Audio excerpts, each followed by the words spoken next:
Para mostrar texto en el programa existe el comando text. Recibe como primer argumento la cadena a mostrar, como segundo la coordenada horizontal a partir de donde se escribirá, y como tercer argumento la coordenada vertical, todas en número de píxeles desde el origen. Podemos ver el texto en el centro porque las coordenadas que ingresé eran la mitad del ancho y alto de la pantalla. Algunas otras funciones útiles para configurar nuestro texto son text size, que modifica el tamaño de la fuente,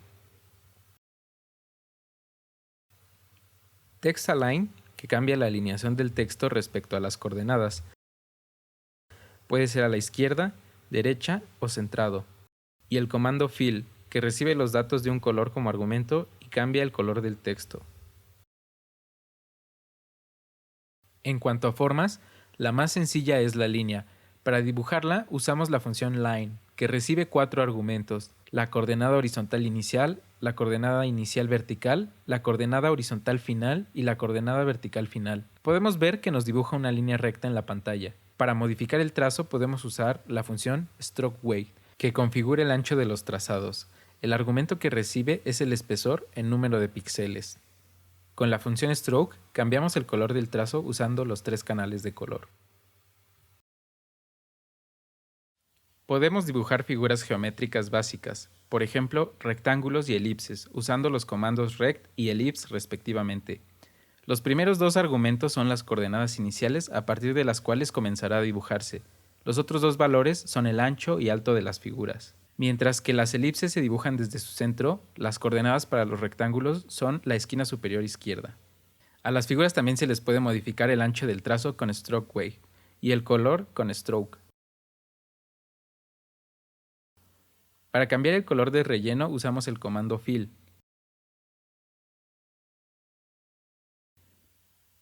Con la función noFill se dibuja sin rellenar las figuras. Y con la función noStroke se dibuja sin los bordes.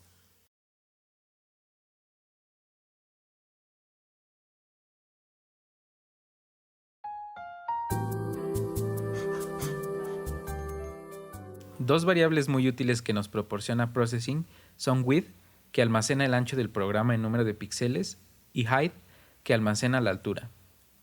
Un ejemplo de su uso es para colocar un elemento siempre al centro de la pantalla, incluso si cambiamos sus dimensiones. Otras dos variables muy útiles son mouseX y mouseY, que almacenan las coordenadas horizontal y vertical respectivamente del cursor al pasarlo sobre la pantalla. Un ejemplo de su uso es colocar un elemento siempre referenciado al cursor en la pantalla. Los programas son como un lienzo, razón por la que no podemos borrar los elementos ya dibujados, pero siempre podemos volver a pintar todo de un color y dar el efecto de que se borró. Esto lo podemos conseguir si al inicio de cada ciclo empleamos el comando background y luego dibujamos los elementos. Otra variable útil es frame count, que almacena la cantidad de ciclos que llevamos desde el inicio del programa. Por ejemplo, podemos hacer que se muestre en un texto el número de cuadros dibujados desde que se inició el programa.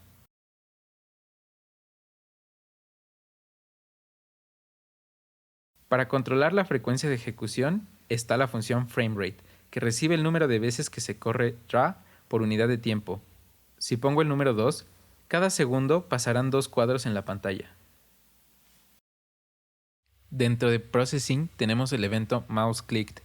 Las sentencias declaradas dentro de esta función se ejecutarán cada vez que hagamos clic dentro de la pantalla del programa. Por ejemplo, podemos estar imprimiendo los clics realizados. Para eso declaramos una variable con la cuenta y la incrementamos dentro de la función mouseClicked.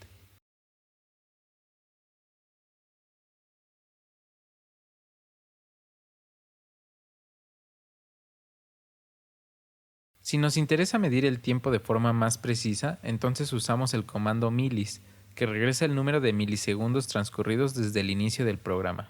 Por ejemplo, podemos medir el tiempo entre 2 clics y mostrarlo en pantalla. Declaro variables para registrar el tiempo en cuando se hace cada clic.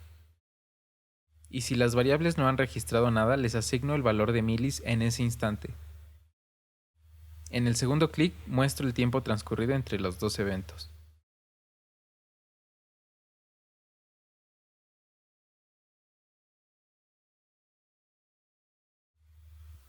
En este ejemplo, Haré que constantemente se muestre en pantalla el texto almacenado en la variable cadena. Usaremos el evento keyReleased. Las sentencias dentro de esta función se ejecutarán cada vez que presionemos y soltemos una tecla. La última tecla presionada será almacenada en la variable interna key. Al correr este programa vemos las entradas del teclado y las iremos juntando dentro de la variable cadena.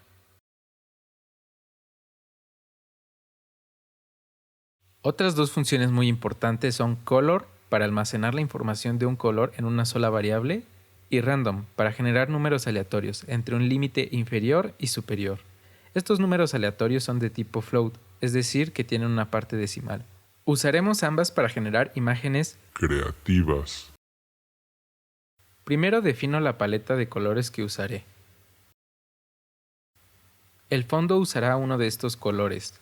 No quiero que se muestren los trazos. Haré 20 figuras. Cuando el número sea par, el color de relleno será anaranjado y cuando sea impar será verde. La posición horizontal será aleatoria entre 0 y el ancho de la imagen. Estarán centradas verticalmente y su diámetro será aleatorio entre 50 y 100 píxeles. Podemos ver que cada vez que se ejecuta muestra una imagen distinta.